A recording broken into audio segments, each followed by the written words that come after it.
Tengan todos muy buenas tardes, distinguidos profesionales de salud, docentes, estudiantes y participantes. También es un honor para nosotros este día darles la más cordial bienvenida a este webinario titulado Nefropatía diabética, prevención y manejo integral. Una actividad formativa que se encarga y se enmarca en nuestros esfuerzos de promover la actualización científica en el país de forma continua y fortalecer las capacidades del personal de salud a cargo de la atención directa a nuestros pacientes, particularmente en el abordaje de las enfermedades crónicas como esta, que es una causa importante de mortalidad, siendo la nefropatía una creciente carga de enfermedad en nuestro país y en el sistema sanitario particularmente muy importante, una de las principales causas de enfermedad renal crónica y un factor determinante en la calidad de vida de las personas que viven con diabetes. Para nosotros es importante y es un desafío muy exigente el poder dar una respuesta articulada y basada en evidencia con un enfoque preventivo, multidisciplinario e integral. En este sentido, nos complace mucho contar con la participación de una invitada internacional, la doctora Mónica Sánchez Cárdenas, a quien me permito presentar y darle la bienvenida a este instituto. La doctora Sánchez Cárdenas es médica especialista en medicina interna y nefrología, con una alta especialidad en nefrología del trasplante por el Instituto Nacional de Ciencias Médicas y Nutrición Salvador Subirán y la Universidad Autónoma de México, con formación en su especialidad en el Instituto Nacional de Cardiología Ignacio Chávez, ya de todos conocido, un prestigioso instituto con una gran trayectoria en el país de México y en América Latina. Posee una amplia experiencia clínica en hospitales de alta complejidad, incluyendo el Hospital Cessna de Ciudad de México y el Hospital Metropolitano de Nuevo León, donde se desempeñó como médico encargada del área de nefrología. Ha ejercido cargos académicos como profesora adjunta de posgrado en medicina interna y nefrología, así como coordinadora del área de pregrado de nefrología en la Facultad de Medicina de la Universidad Autónoma de Nuevo León, México. Nuestra invitada es una persona con una amplia experiencia y actualmente es jefa de enseñanza en medicina interna a nivel de posgrado en el Hospital Universitario de la Universidad de Nuevo León. Además, colabora como docente clínico en el Tecnológico de Monterrey.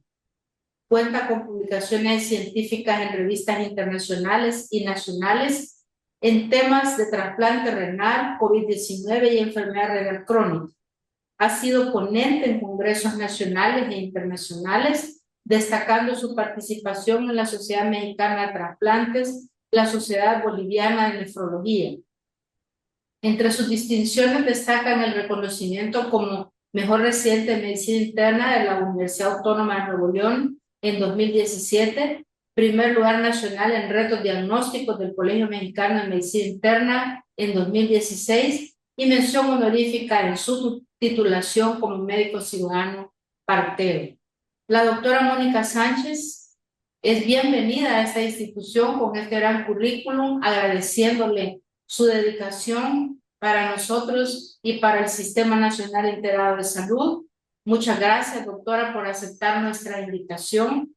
Nos sentimos muy complacidos de tenerla y quiero expresar mi más sincero agradecimiento al colega y amigo doctor Héctor Benjamín García, destacado urólogo y cirujano de trasplante renal, radicado en México, pero salvadoreño, a quien también tendremos de invitado en este módulo de webinarios, avances en la prevención, diagnóstico y tratamiento de las enfermedades cardiometabólicas.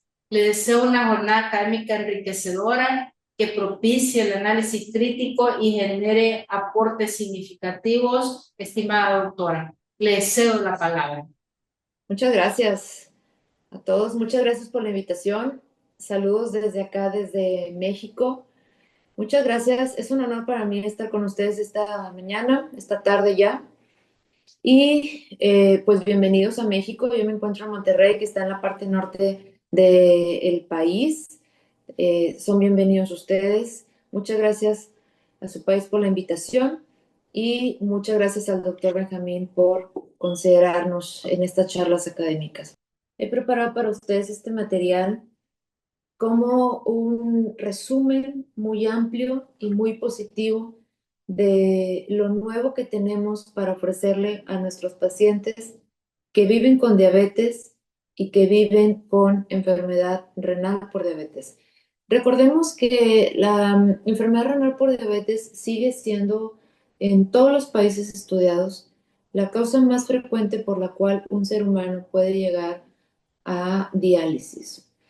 Y partiendo de ese concepto, todos los esfuerzos que hagamos para detener la progresión de enfermedad por diabetes se encuentran completamente justificados y pueden cambiar completamente la historia de la salud pública de un país determinado, porque es un dato consistente en el sentido de que la mayor parte de los pacientes en el mundo que se encuentran actualmente con enfermedad renal crónica avanzada y diálisis están en esa condición gravísima de salud por diabetes. Y de ahí partimos. Y les mostraré lo clásico y lo nuevo que tenemos para ofrecerle a nuestros pacientes. No tengo conflicto de intereses para esta charla, ya me hicieron el honor de presentar un poco de mi currículum y en ese sentido tenemos esto. La manera en la que la diabetes puede lastimar la función renal es muy variada.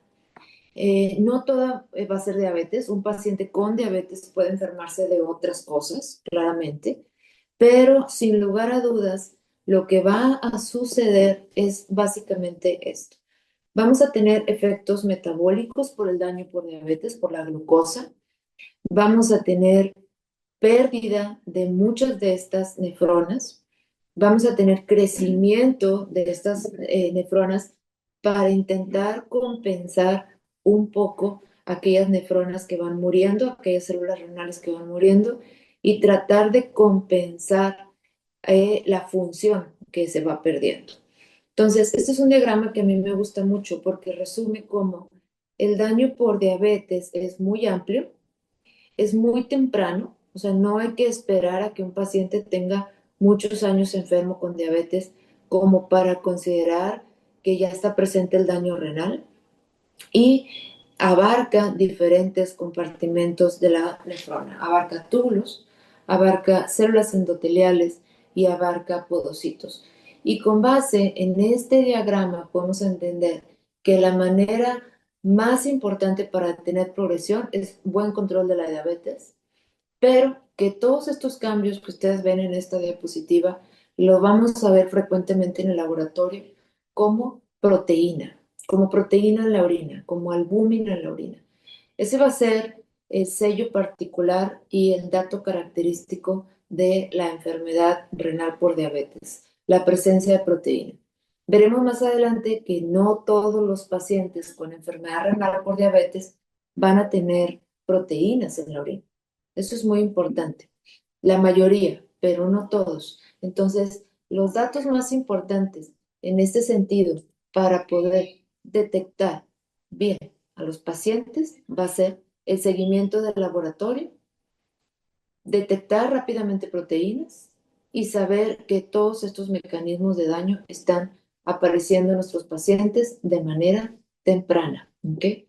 Ahora, la presencia de diabetes daña el riñón de muchas maneras, como ya vimos. Sin embargo, hay otras cosas que tenemos que considerar. Tenemos que considerar el proceso de nefroangiosclerosis, esto es, de la misma manera que se van depositando placas de colesterol en el corazón, también está pasando eso a nivel renal, ¿okay? No es exclusivamente cardíaco y eso, sin lugar a dudas, produce deterioro de la función renal. El riñón puede ir perdiendo la capacidad de recuperarse del daño, esto es, pérdida de la capacidad de recuperación y de renovar los tejidos. Puede ser que se aumente la demanda, esto es, pacientes que les pasa otra cuestión, un accidente, etcétera, Los pacientes con diabetes tienen mayor riesgo de presentar lesión renal aguda por cualquier causa y de no recuperarse de eso. Y considerar siempre que los pacientes con diabetes pueden enfermarse de otras cosas que no tengan que ver con diabetes. Entonces, el panorama clásico es pensar que solo los niveles altos de glucosa y azúcar generan esto, pero la verdad es que el panorama es muchísimo más amplio. ¿Qué opciones tenemos de dar de medicamentos a estos pacientes? Bueno, pues la intervención clásica en cuanto a fármacos es dar bloqueo del sistema renina-angiotensina-aldosterona. Esto es, dar medicamentos como el losartán, el captopril, etcétera, que son medicamentos clásicos ampliamente disponibles. Otras alternativas es controlar la ingesta de proteínas de la dieta. Típicamente una ingesta proteica abajo de 0,8 gramos de proteínas por kilo de peso ha demostrado de manera clásica poder ayudarnos a retardar la pérdida de la función renal. Controlar bien la glucosa, controlar bien la presión arterial. Estas son las intervenciones clásicas que tenemos para ofrecerle a nuestros pacientes. Ahora, las nuevas intervenciones, que es de donde nos enfocaremos en esta charla, van a estar enfocadas en el uso temprano de medicamentos de la familia de los inhibidores de CGLT2, que incluye canaglifosina, dapaglifosina, empaglifosina. Son las tres moléculas más ampliamente disponibles, hay más, pero estas son las que tenemos de batalla. Segundo, finerenona, que en mi opinión, esta molécula ha venido a cambiar completamente el futuro de los pacientes con enfermedad renal por diabetes. Y finalmente, los agonistas de GLP-1, que son los más nuevos y la última herramienta que tenemos para ofrecerle a nuestros pacientes. Entonces, estas tres cosas han cambiado, por supuesto, cómo le va a ir a nuestros pacientes, pero no tenemos, no debemos, no podemos olvidar nunca que las intervenciones clásicas son el arranque que todos los pacientes deben de tener. O sea, no hay manera en que un paciente pueda tener estos fármacos novedosos y olvidarnos de tener un buen control hipertensivo. Entonces, en ese sentido, hay que considerar bien dónde estamos parados en cuanto a las intervenciones clásicas y avanzar hasta las intervenciones avanzadas. Hablemos un poco de finerenona. Bueno, finerenona es una molécula que los nefrólogos amamos. ¿Qué hace esta medicina? Bueno, finerenona es un bloqueador de la actividad mineralocorticoide a muchos niveles, no solo renal, a muchos niveles. Bloquea la actividad mineralocorticoide de manera altamente sensible y altamente específica. Esta molécula produce el bloqueador de la mineralocorticoide ayuda a evitar la cicatrización, porque la vía de la aldosterona, la vía mineralocorticoide, produce mucha cicatrización a cualquier nivel. Los órganos que típicamente se han estudiado es corazón y riñones, pero pasan a muchos sistemas. El asunto es que bloquear estos mecanismos, nos ayudará a que tanto corazón como riñones no produzcan de manera tan acelerada fibrosis y cicatrización. Y de esta manera es una molécula que retarda la pérdida de la función, disminuye la producción de proteína, que tiene muchas otras funciones, pero las básicas son ellas. Finerenona es una molécula que existe desde el 2021, a México llegó en marzo del 23. Tenemos ya un par de años de experiencia utilizándola ampliamente y recientemente acaba de llegar al sector salud. Entonces esperemos que este medicamento pronto esté ampliamente disponible. Hay una presentación de 10 y 20 miligramos y es vía oral una vez al día. Ahora, esta medicina es el hermano mayor de espironolactona y eplerenona. No son lo mismo, eso es muy importante que eso quede muy claro, no son lo mismo. Finerenona es una molécula no esteroidea, altamente potente, altamente selectiva, que no tiene los efectos adversos a nivel sexual que tenía espironolactona, que vive poco, la molécula tiene una duración de acción entre 2 y 3 horas, no tiene metabolitos activos y no tiene impacto en la presión arterial, justamente porque tiene una duración de acción corta. Si se fijan, espironolactona puede tener una duración de acción muy larga, pero finerenona no, y se da una vez al día. Esa es la molécula que está disponible en este momento en Latinoamérica, ¿ok? ¿Qué hace esta medicina? Bueno, este es el estudio más importante que demostró la eficacia de finerenona, que fue un conjunto de más de 13,000 pacientes que ya utilizaban losartán, captopril, etcétera, y que tenían proteinuria por diabetes. Este es un estudio muy importante que vino a cambiar muchas cosas, porque vean ustedes cómo demostró que retrasaba la pérdida de la función renal. Este estudio salió entre el 21 y el 22. En aquel entonces el uso de inhibidores de SGLT2 todavía no estaba ampliamente distribuido, pero aún así este estudio tuvo un impacto positivo en cuanto a la evolución renal de los pacientes. Y eso es algo que no se puede no ver, pues, ¿ok? O sea, tuvimos una mejoría en cuanto a la probabilidad de que esos riñones se perdieran y tuvo una clara mejoría en cuanto a la medición de proteinuria de estos pacientes. Entonces, Fidelity fue un estudio que vino a posicionar rápidamente finerenona en el mercado. Entonces, es un estudio muy importante que, en mi opinión, ha cambiado cómo le va a nuestros pacientes con diabetes. ¿Ok? El efecto adverso cuestionable de esta medicina es que puede producir elevación de los niveles de potasio por el asunto del bloqueo el bloqueo de la vía mineralocorticoide.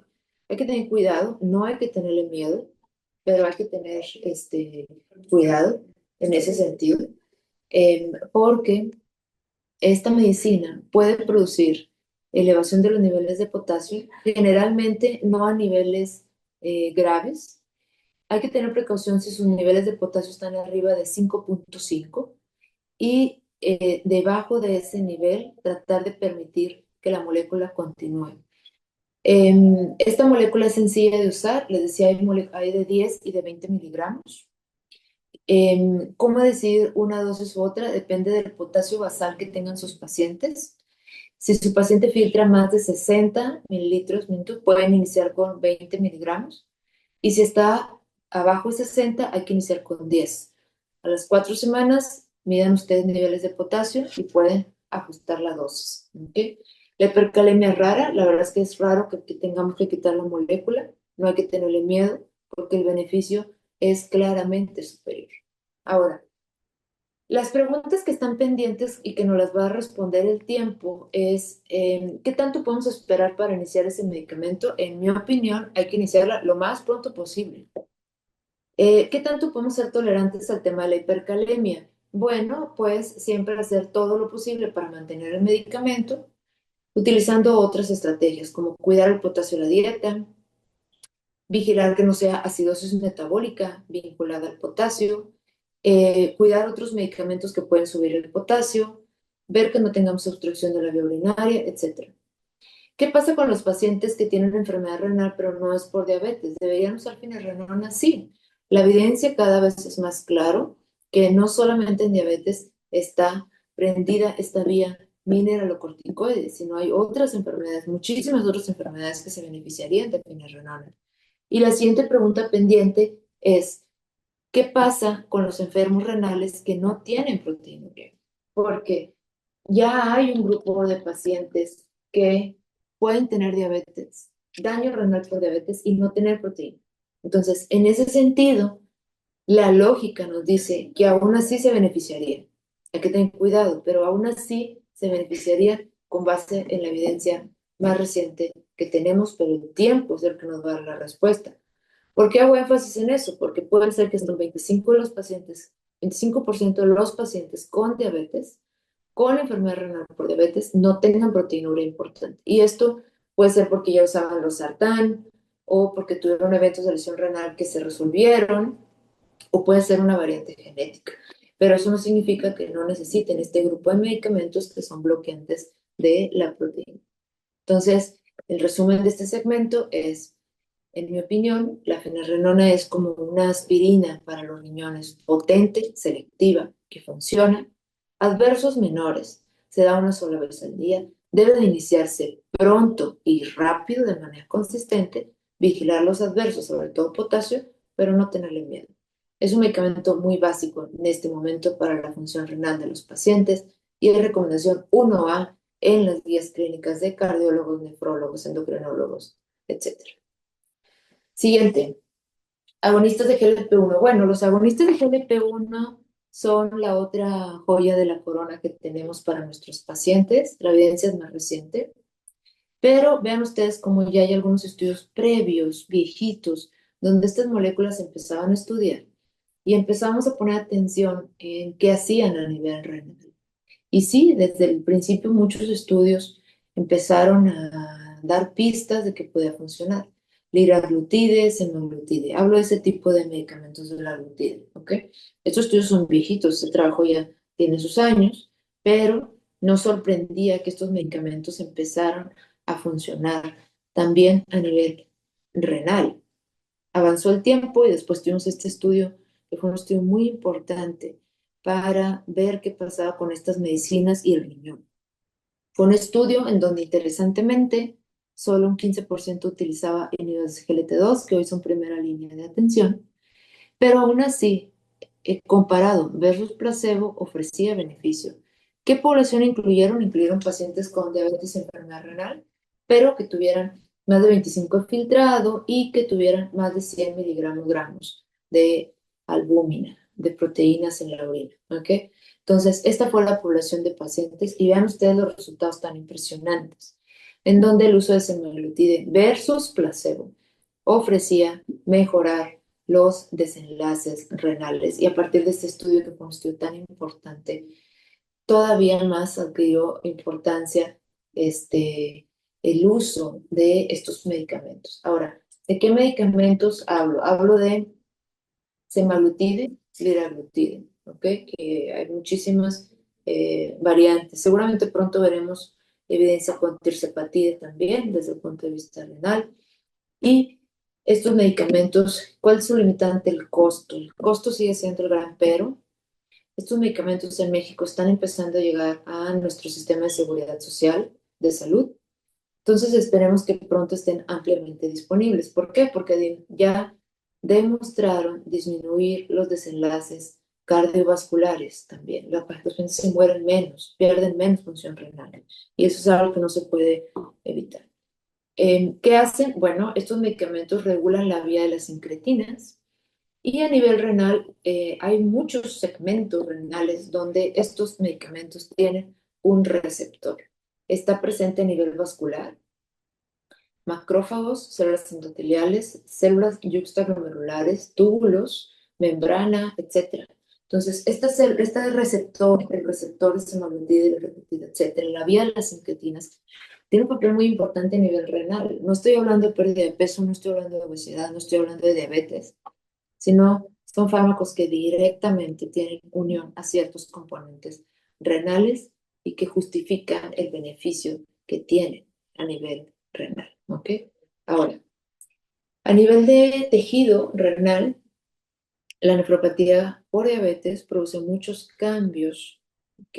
Bien documentados por biopsia. El clásico es la expansión de la matriz mesangial, el daño a las células endoteliales, el daño de estos pocitos que son las células verdes, en donde la regulación de la vía de las sincretinas produciría un impacto positivo, disminuir la expansión mesangial, restaurar podocitos, etc.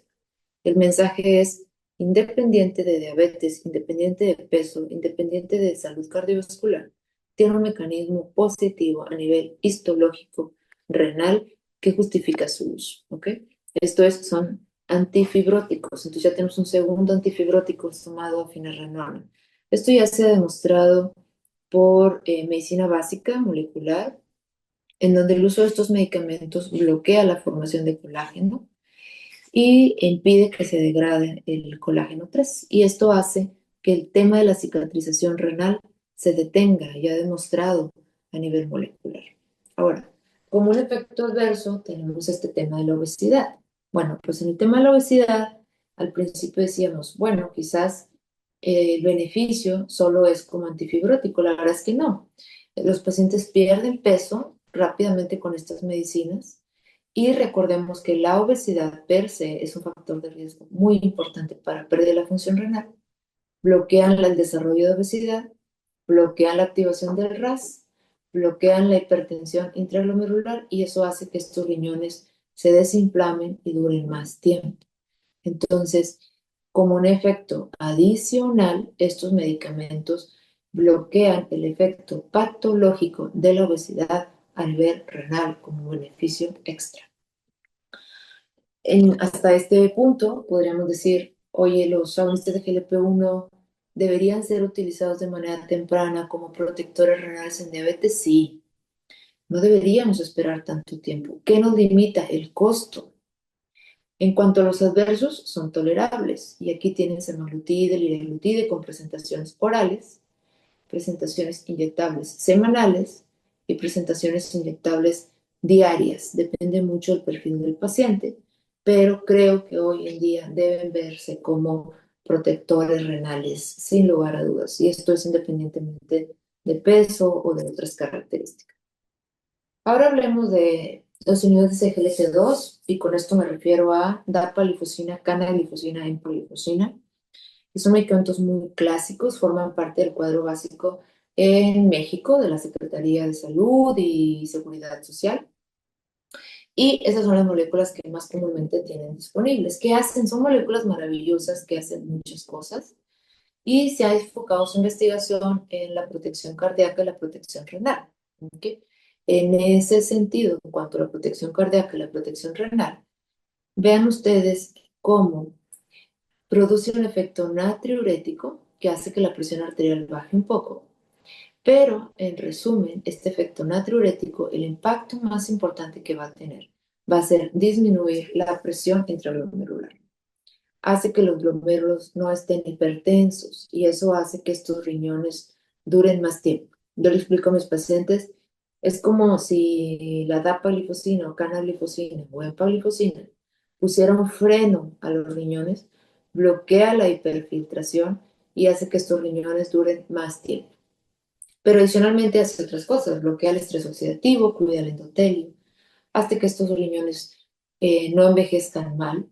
Entonces, son una maravilla de medicamentos y los pacientes los deben de tener rápido, los deben de tener pronto y de manera consistente. Ahora, ¿qué otras cosas hay de estos medicamentos? En este momento, no queda duda que los pacientes con diabetes tienen que tener niveles de glicemia rápido, que no darlo es mala práctica por el efecto positivo. Ahora, los invito solo a abrir la mente en cuanto a que hay otras poblaciones de pacientes que podrían beneficiarse de estas medicinas y que no hay que esperar tanto tiempo para dárselas, en donde la investigación clínica puede ser que tarde un tiempo en darnos la evidencia, pero no hay que esperar demasiado para dárselas. Siempre usar el sentido común. Vean esto, por ejemplo, la evidencia en trasplantes. Cuando surgieron estas moléculas, nos quedaba duda si deberíamos de utilizarlas en los pacientes con trasplante. Y dijimos, bueno, pues a lo mejor esperar unos años a que tengamos la evidencia clínica completa, no hay tiempo. Hay que esperar la evidencia, pero hay que utilizar el sentido común y no negarle el medicamento a pacientes que nuestra lógica nos diga que pueda funcionar, como el trasplante, que por supuesto que funciona. Va a producir, acuérdense, una caída discreta de la función renal al principio, pero después de eso se va a recuperar. Otros pacientes que están siendo estudiados, diálisis. En este momento recuerden ustedes que no contamos con autorización oficial para el uso en diálisis o pacientes con menos de 15, 20, 25 mililitros minuto, pero ya hay estudios que están corriendo para responder esto. Recuerden ustedes que dapaglifosina no solo se une a células renales, también se une a células cardíacas. Entonces, en ese sentido, incluso pacientes anúricos potencialmente se beneficiarían desde el punto de vista cardiovascular con estos medicamentos, aunque no orinen. ¿Okay? ¿Qué recomendaciones les puedo dar yo en la vida real? Bueno, cuando vayan a iniciar estas medicinas, hay que avisarle a nuestros pacientes que puede ser que al principio suba un poco la creatinina durante las primeras 8 o 12 semanas.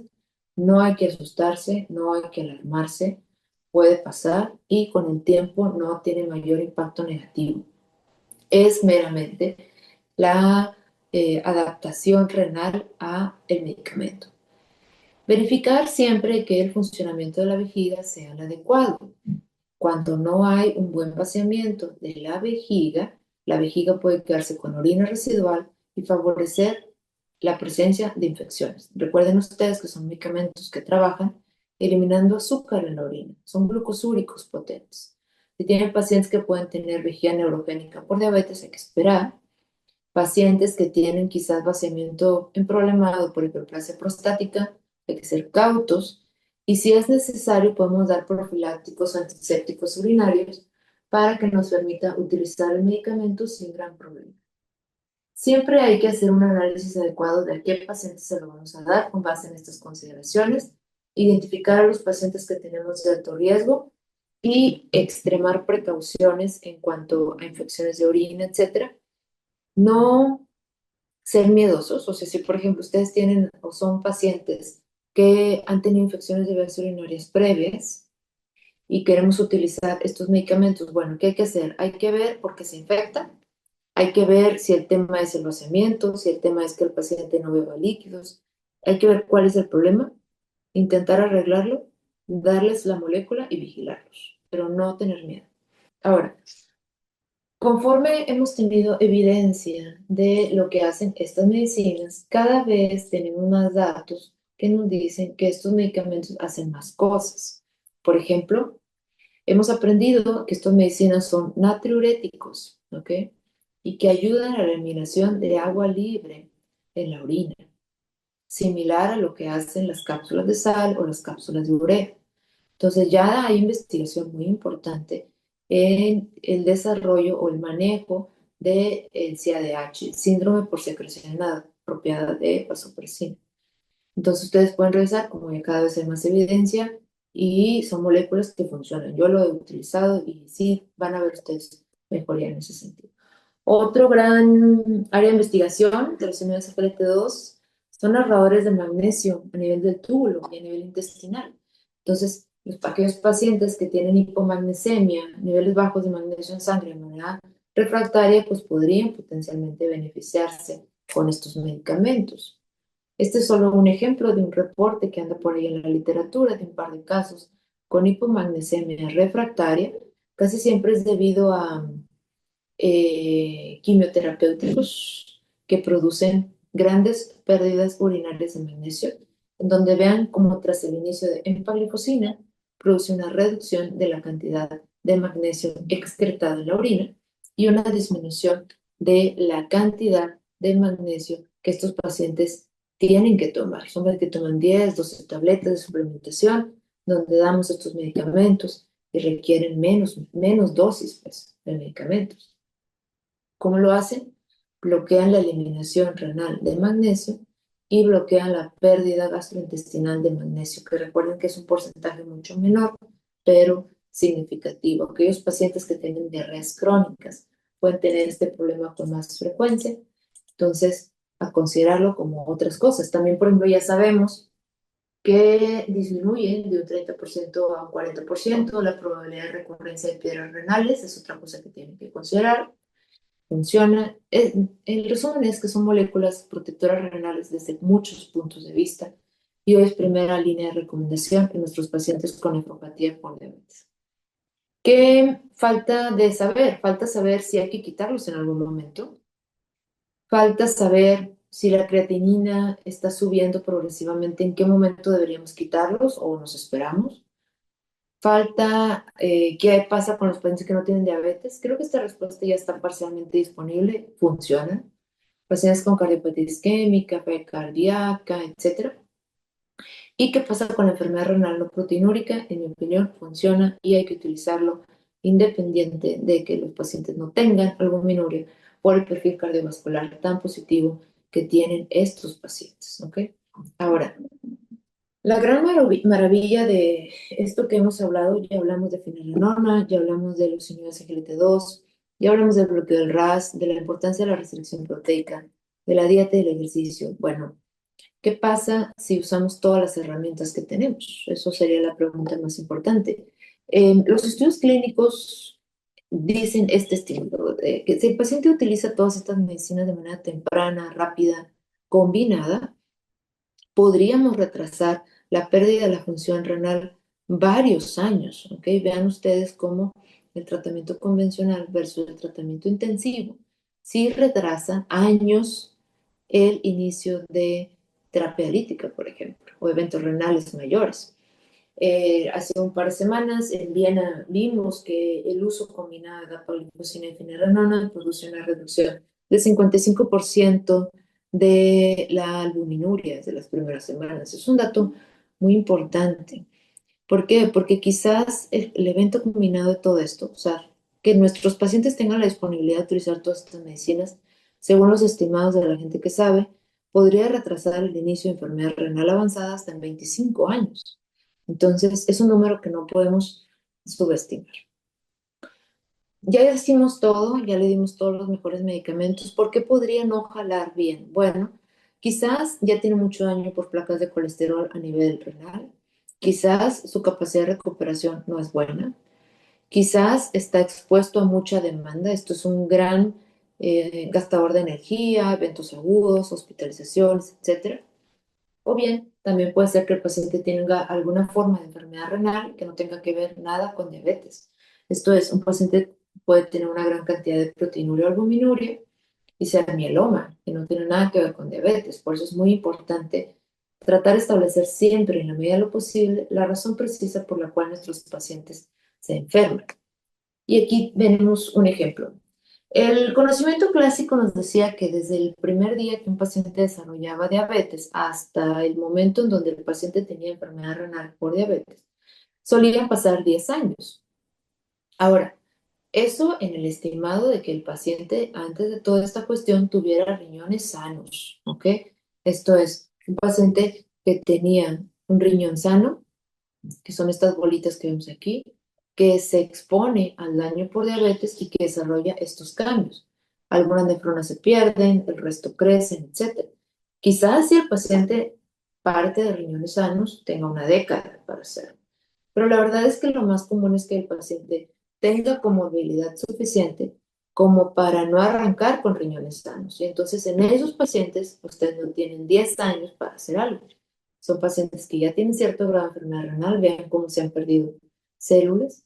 Llega diabetes, entonces después de muy poquito tiempo pueden ver grandes pérdidas de la función renal en los pacientes, aunque lleven poco tiempo con diabetes. O era una diabetes no detectada, que eso es muy común desafortunadamente. Con esta diapositiva voy a terminar, que es un resumen de lo que hablamos. Esto es, ¿qué opciones deben de tener los pacientes con diabetes? Deben tener finerenona, deben tener finerenona, es un medicamento importante. Deben tener un buen bloqueo del RAS, losartán, captopril, etcétera, el que sea. Deben tener inhibidores de GLT2, dapagliflozina, canagliflozina, empagliflozina, el que sea. Y yo quitaría ya de esta imagen decir potencial beneficio, no, beneficio de semaglutida, liraglutida, etcétera, por el impacto de la vía de las incretinas a nivel renal. Entonces, esto es lo mejor que debería tener el paciente idealmente tratado. ¿Okay? Esta es mi última diapositiva. Si alguien quiere algo del material que compartí, este es mi correo electrónico. Será un gusto para mí poderles proporcionar la información que requieran. Y pues abro el foro para preguntas y respuestas. Gracias, doctora, por su excelente ponencia. Le agradecemos mucho explicarle que este es un preámbulo a la encuesta nacional de enfermedades crónicas del país que está a punto de realizarse. Estamos en una fase muy interesante de organización de la misma y por eso estamos discutiendo temas como este. Es importante que tanto el equipo de investigadores del instituto que está a cargo de esta encuesta, como de los estudios secundarios que puedan surgir y de todos los indicadores que va a generar, tengan claro el panorama de la enfermedad renal en este país que tiene una carga muy grande, ¿no? Y por supuesto la diabetes a la cabeza como una causa importante. Hay algunas preguntas en el chat. La primera es, ¿Qué investigaciones o avances futuros tienen mayor potencial para cambiar panorama de la nefropatía diabética, doctora? Sí, en cuanto a, si me dicen, ¿a dónde debemos de apostarle para que este asunto de la enfermedad renal por diabetes se detenga? En mi opinión, el gran área de oportunidad desde el punto de vista de salud y de sistemas de salud a nivel nacional y mundial es qué pasa con los pacientes que tienen muy poquito tiempo con diabetes, o sea, que son nuevos, por ejemplo, en donde les damos desde entrada lo mejor de medicamentos, ¿ok? Ese es un área de investigación desde el Horroroso. día uno, claro, porque quizás va a pasar que en este momento, 2025, haya pacientes nuevos donde les damos lo mejor y entonces en 15 años o en 20 años finalmente se detenga la onda de diálisis por enfermedad renal. O sea, quizás no lo vamos a ver en este momento, pero quizás los nefrólogos de 20 años sí. Entonces, la gran área de investigación es qué pasa con los pacientes que desde el principio les damos lo mejor y con el paso de las décadas pueden incluso no desarrollar nunca enfermedad renal por diabetes. Así de duro pueden ser los datos, ¿verdad? Excelente, doctora, muchas gracias. Es una estrategia para el futuro que debemos pensar de forma generosa, ¿verdad? Claro, Intervenir ahora en los que no tienen daño para que se mantengan en ese estado. claro. La siguiente pregunta dice, ¿qué estrategia recomendaría para educar a los pacientes sobre la importancia del control de su diabetes para prevenir esta complicación? Sí, eso es muy importante. Miren, yo las estrategias más importantes que he establecido en mi consulta es hacer un análisis real de lo que va a pasar con una familia. Supongamos que el padre de la familia, la cabecera de esa familia, tiene 45 años y diabetes, ¿ok? Entonces tenemos dos panoramas y les digo, oiga, ¿qué edad tienen sus hijos? Bueno, tengo un hijo de 10 y tengo un hijo de 15. Le digo, bueno, mire, si su diabetes no se controla, quizás usted va a estar en diálisis en 10 años, cuando usted tenga alrededor de 50, 55, ¿ok? En ese entonces, su familia todavía necesita el apoyo económico de la cabeza de la familia, ¿ok? Entonces, tenemos dos panoramas. El panorama uno es en donde su familia se va a hacer cargo de llevarlo a la diálisis, primera amputación, etcétera, y sus hijos van a estar alrededor de los 20, 25 años. O el panorama 2 es donde tiene sus enfermedades completamente controladas y usted puede seguir laboralmente activo, llevando vacaciones, viendo a sus hijos, a sus nietos, etc. O sea, creo que una de las grandes motivaciones para eso es pensar no solo en sí mismo, sino en toda la gente que está a nuestro alrededor, que resultaría potencialmente perjudicada por la falta de apego, porque de eso se habla poco, pero es una realidad. Se enferma toda la familia.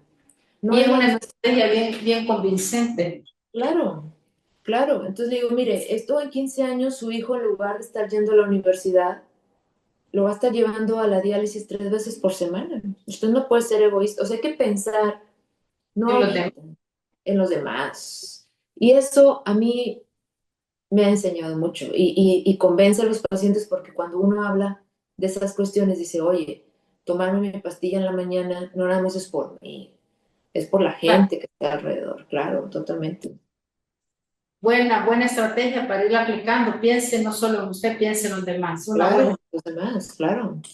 La siguiente pregunta dice, ¿qué avances recientes en la detección temprana de la nefropatía diabética podrían mejorar los resultados clínicos, en su opinión? Sí, muy importante es pidan rápidamente en sus pacientes, desde la primera consulta, la determinación de albúmina en orina al azar. Esa prueba es importante, muy importante. Y pídanla las veces que sean necesarias. Si ustedes en su consulta detectan que esa prueba ya está alterada, el valor de corte es 30, ¿ok? Pero ya hay nueva investigación que dice que incluso en valores más bajos ya hablan de daño renal. Esa es lo que a ustedes les toca hacer de detección temprana. Eso es lo que nosotros nos toca hacer. Si no lo hacemos, estamos contribuyendo a que este asunto salga de control. Pero por eso me dicen, ¿cuál es el avance reciente de esto? Tenemos que pedir más rápido el tema de la albuminuria, más frecuente y ser más agresivos con este tema de esta prueba. Okay. Duda alguna, una estrategia bien práctica, accesible y que le da un panorama claro a uno de cómo está la cosa. Exactamente, ¿cómo está la cosa? Exactamente. Así es. Muchas gracias, doctora. Hay otras preguntas aquí. Además de felicitaciones, dice, eh, estos inhibidores del cotransportador de sodio glucosa tipo 2, los SGLT2, se ocupan en la diabetes con daño renal o sin daño renal. ¿Sirven de protector o para el no avance de la enfermedad? Sí, definitivamente sí. Si ustedes detectan un paciente en el 2025 sano desde el punto de vista renal, sin proteínas, sin enfermedad renal, riñones sanos, va empezando el asunto y le dan dapaglifosina, canaglifosina, el que ustedes quieran, desde el día uno de su consulta, sí, sí pueden evitar que ese paciente vaya a ser enfermo renal en el futuro. Totalmente. Entonces, eso es un dato muy duro. O sea, el hecho de que tú puedas dar una medicina y cambiar completamente cómo le va a tu paciente en la siguiente década, entonces sí, todos los pacientes con diabetes deben de tenerlo, aunque no tengan enfermedad. ¿Sí? Buen dato, buen dato. Muchas gracias. Excelente ponencia, dice el colega aquí. Gracias por compartir. Además de la relación albúmina-creatinina en orina, ¿qué otros marcadores clínicos o de analítica son sensores de la presencia de la progresión de la enfermedad? Además de lo que ya usted ha dicho. Sí, exacto. Albúmina es la más importante, la creatinina es la clásica. Hay una prueba que también existe que se llama cistatina C. Esa prueba se hace en sangre, es un poquito más específica y esa les va a ayudar a detectar pacientes que puedan tener creatininas normales y a tener enfermos renales. Entonces, pídanla, también les va a ayudar a saber dónde están parados, pero con que abarquemos albúmina en orina y la química sanguínea básica, con eso estamos en un punto muy bueno ya de detección. ¿Okay? Muy útil consejo, doctora. Muchas gracias. Desde Inglaterra nos están viendo también, dice, cada vez se nos está insistiendo en la obesidad como una causa muy importante para el inicio de enfermedades crónicas severas. ¿Qué se puede hacer a nivel de país? ¿Qué recomendación daría usted como experto?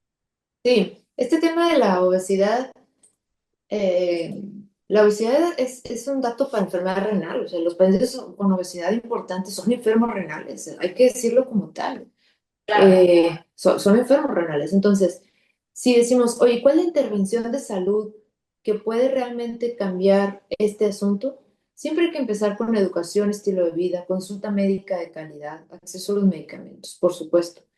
Pero creo que una parte del presupuesto mundial de salud debe ser orientado a los medicamentos como los agonistas de GLP-1, ¿ok? Tirzepatide, etcétera, semaglutide, etcétera.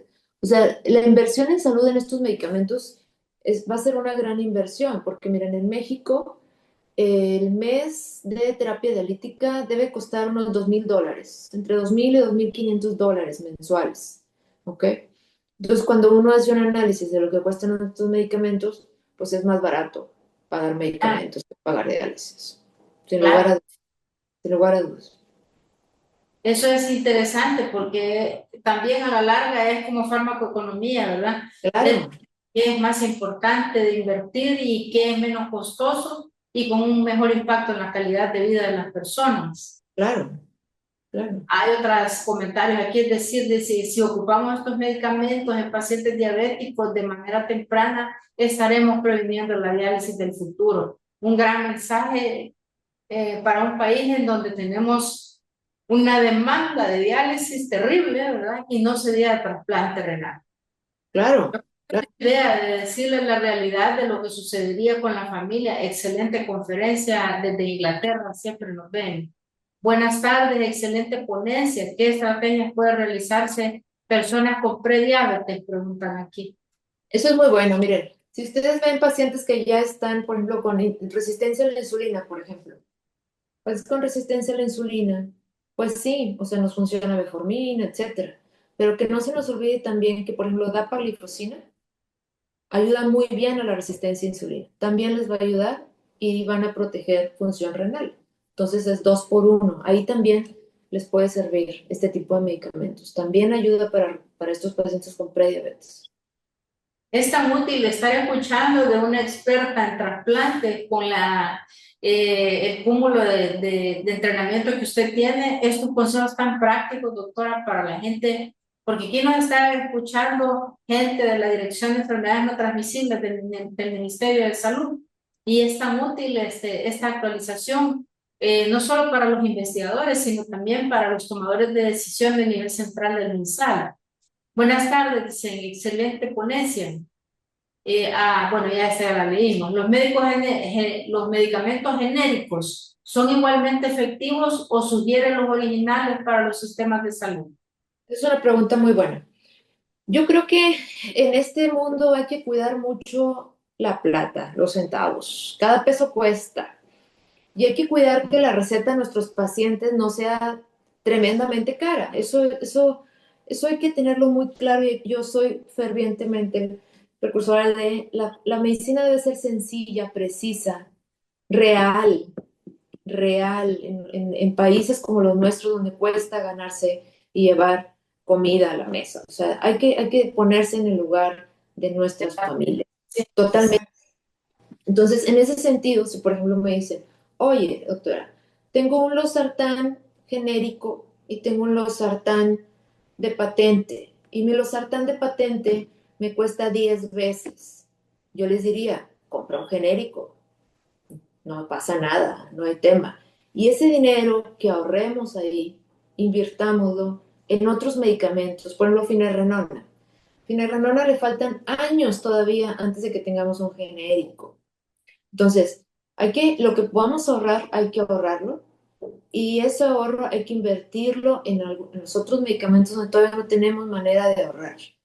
Pero sí, si me dicen, yo utilizo genéricos en mi receta, sí, porque creo que no pueden salir los pacientes con recetas de miles de dólares que no pueden comprar. Hay que dar no pueden medicina. comprar.